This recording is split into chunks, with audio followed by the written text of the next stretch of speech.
guys and gals, Never here from Drake Wing Gaming, to some of you on Twitter, the Gaming Dragon. Today I'm coming back at you with a Let's Play episode of Just Friends, Wagner's Path. So let's go ahead and jump right back in, shall we? Alarm Chan, you were up, and let's go! On our way, we talk a bit about this night's time, and we both never entered the restaurant at the time, so both of us never knew about the price and setup change in the restaurant.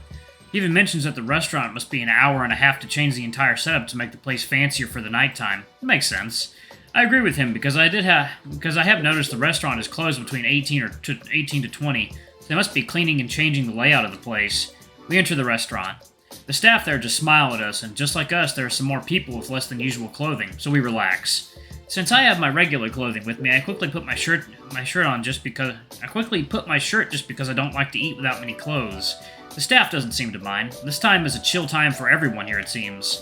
We go directly to the food and we grab a place to choose what we'll eat. It's self-service at lunchtime here, so I grab some veggies and a piece of roasted chicken and some green peas.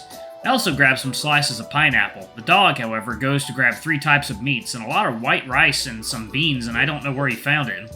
And after he finishes his place, which is huge, and I wonder how he's so hot and sexy with that body if he eats more than 3 times what I eat. We sit on a small table, only for 2, closer to a window. Outside of the window where there's a garden, who makes a beautiful scenario for us to look. There's a lot of white and red flowers outside, some palm trees in the middle. The grass is green, and it seems you can go there and sit on some benches. When I look up, I notice that the place is like a greenhouse. Glass panels on the rooftop instead of being just an open area. It's beautiful, but no one seems to be there right now. It's beautiful, isn't it? I usually let people go there at night if you notice there's light on the ground and some poles that give light on the nighttime. It's a better place to be in the park at night because of the flies, don't you think? Yeah, but it seems to be closed. Huh? Oh, I asked about it the other day. They're doing some maintenance there and they really only let some people inside now and then. It's more for show here than for us to go there now. I didn't want to explain why, but I heard rumors that that's the owner's daughter's garden. She's the only one allowed there besides the staff who take care of it and the people she wants inside. Cool, huh? Having money? Yeah, pretty cool. He laughs. You're hilarious. It's so true and funny at the same time. It's kind of a shame, though, don't you think? We can't go there. Then again, it's a place I would take a date with me. I look at that pair of peridot-colored eyes, and I smile. Bet we don't have a date to take there here, huh? I think you have something to bring here, right, dog? It's a lovely place. Almost magically, yeah. Why don't you have a date? As much as I'm a cool dog, I'm a picky dog. I don't go out with people just because they're buttering me with some compliments. Oh, I see. So you're interesting, smart, play sports, and you're not a general athlete jerk, huh? That's cool, actually. Now you're trying to make me blush here. You can't win me with compliments, especially when I'm not all those things. Just some of them. I smile at him. But you know, water time.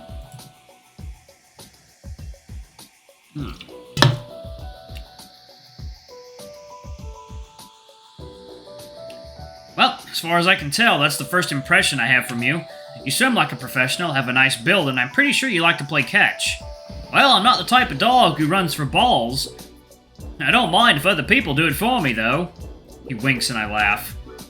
Dog, you're killing me here. I try, man, I try. I look at him, trying not to laugh more than I should.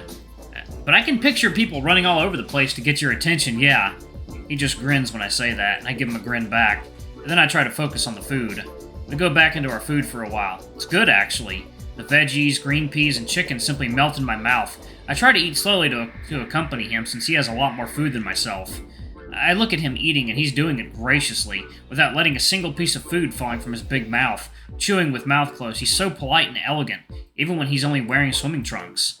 But maybe he's doing this because he's shirtless and doesn't want his fur with food, which is as good as being polite, and no one likes people with food on their fur or beard in the human case, or on our chest. We're not kids after all.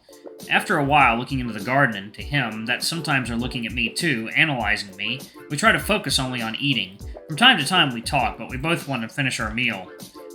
When we both finish our plates, he looks me in the eyes while wiping his mouth with a white napkin. I do the same. We can avoid food in our bodies, but our mouth will always get a little dirty on the lips, I think. Well, that was more enjoyable than I thought. Heh, I agree. Want some dessert? He looks at me and then at the dessert table away from us. I'm good. Do you want some? Nah, I'm not in the mood for sweet things right now. So, what you want to do? He adjusts himself in his chair, and then he says, "Well, let us return these plates to that dirty pile over there." He points out to a place far away from the food and from the people where there's two staff always looking at everyone. In the middle of them, there's a little table with wheels. I can watch people walking there and leaving their empty plates on that table. Every 5 minutes, one of the staff push the car inside the kitchen for cleaning while the other will bring an empty one. Every time someone tries to leave the restaurant without leaving the plates, every staff member gets that annoyed look and some people around do the same. I smile to the dog and we both get up. "Sure," I say, grabbing my plate. I noticed we didn't drink anything, so after we leave our empty plates on the dirty pile, I walk to a little stand where there were water bottles in a refrigerator anyone can grab. There's another one with a lot of different types of soda, but these have prices on them, so they're not free. Thank God at least the water over lunch is free. The dog grabs one of the water bottles I give him. "Thanks, man." He drinks it and I do the same. Then he looks at me. "I'm not fully dried up yet. I'm almost there, though. So, want to spend a little more time in the pool? Not on the pool itself, but on those parasol tables? We can talk more there." "Of course, I would love that." We get out of the restaurant and right back to the pool. When we get there, I notice the inevitable. It seems people were really going to the pool after lunch. There are lots of kids swimming and people sitting on the chairs bathing in the sunlight. I can't see a single place to sit. The dog looks disappointed. "Why don't we walk a little here so you can dry up, and then we can decide what to do." He looks at me and tries to smile. Oh, Lord. Oh, bless me. A second, y'all. Water time.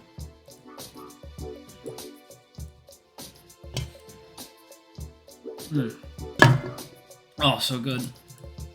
Okay. "Hey, yeah, sure." And we walk a little. It's a beautiful day, but it looks way hotter in the morning now, after some time trying to walk with a lot of people there, he says. "So, I was thinking, and it's kind of crowded here. I don't like places like that, when I can't move too much and there are way too many people talking at once." He says that closer to my ear so I can hear. Seems he hates to talk out loud, or he's trying not to offend anyone. I get a shiver all over my body when his warm breath touches my ear. "Yeah, it's kind of crowded. What should we do?" "Where do you suggest we should go, then?" He says that closer again. This time his arm is touching mine. I get an even bigger shiver now, and every single hair on my entire body feels like they're gonna jump out of their pores. Not that I have a lot of hair on my body, though, but the ones I have right now want to run away, and it's not fear. I try not to get a freaking bulge while I'm not wearing all my clothes. They're still in my hand, but I can't put them over my groin. He would get suspicious. I close my eyes, trying to make a neutral face, to pretend I'm thinking, while I'm actually trying not to look like a pervert. "Well, okay, I guess we got a choice here. Let's see, okay, how about we do all of them? Let's go to the lobby first." He smiles and pats my head. "You know, this is an amazing idea." When he says that closer to me like before, I get a shiver all over my body. "Well, let's go then, dog." "Oh, sorry. I haven't noticed I was making you uncomfortable." He gives some steps backwards, but I hold him before he bumps into a kid. "Careful, dog!" Before I notice, I'm holding him real tight, almost hugging him, and he's smiling shyly in response. "Thanks. We should, go to a place with fewer cubs on a square meter, right?" I release his body and agree. "Yeah, let's go. And sorry about that." "No harm done, man." He scratches his head while looking away from me now. It's cute and unexpected nonetheless. We walk together away from the crowd of people. We walk to the lobby together. There we have a controlled temperature because of the AC that's turned on. A pretty powerful one since the lobby is quite big. We look around and besides the reception, there are some areas with sofas and small tables, some magazines and 4 TVs in the center of the lobby, stuck on the ceiling by black pipes or something and I can't say what it is exactly. So no matter where you are, you'll be able to see what they're showing. The sound is not of the TV, though. The lobby always has a song playing, but a pretty calming one, usually a piano in the background. The TV's showing the entire place areas. If you don't want the maps, you can actually have a glance to the real thing instead of a map that's more abstract, I guess. The only problem is, as soon as we stop and take a look at them, I notice that no one is available and every single person is using full clothing. Thank you. Alright, that one is complete. Let's try cracking that one open, fellas. Fuck yeah. It's not too long after that a beautiful white tigress comes to talk to us. She also has the hotel's logo on her chest. She's wearing a cherry blossom on her ear, and her name on her dress that's also put there as part of the uniform is a lot different than the other ones. More elaborated. She's probably someone important here. Hello, you two. I assume you've come from the pool, right? My name is Chelsea. I'm the manager of the hotel. How was the quality of our service to you two? I hope it was good. Both me and Wagner look at her stunned. She's beautiful and has stunning blue eyes. Hello there. It was amazing. A little crowded right now, but we had an enjoyable time there this morning. I look at the dog. He's all smiles for her, and I kind of think he thinks she's more than beautiful. I decide to speak before him. I noticed everyone on the coaches is with full clothing. This means we can't stay here like this, right? Well, you guys are right now at the reception here.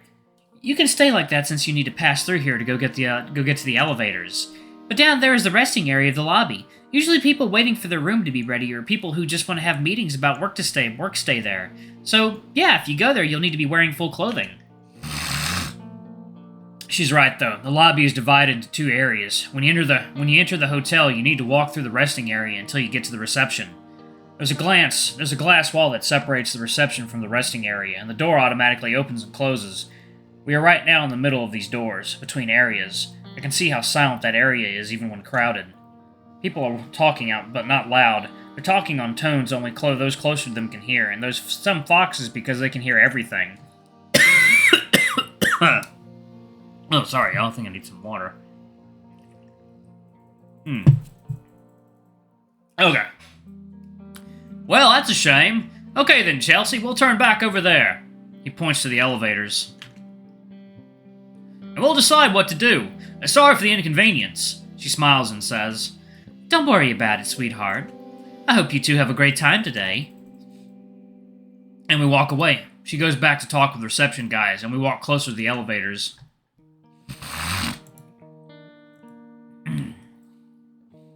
Alright, y'all, I think I'm going to go ahead and pause it right there. Thank y'all so much for watching. Don't forget to like, comment, subscribe, ring that notification bell, and check out our Patreon if you can. It always helps. Before I go, I'm going to have a quick shout out to our lovely bronze tier patrons. Thank y'all if I do for the channel. We greatly appreciate your support. Thank you to our silver tier patron, Cade Silverman. Thank you for going a bit above and beyond. Greatly appreciate it. Thanks to our 3 gold tier patrons, Zeke, Toby, and Blue Wolf Alpha.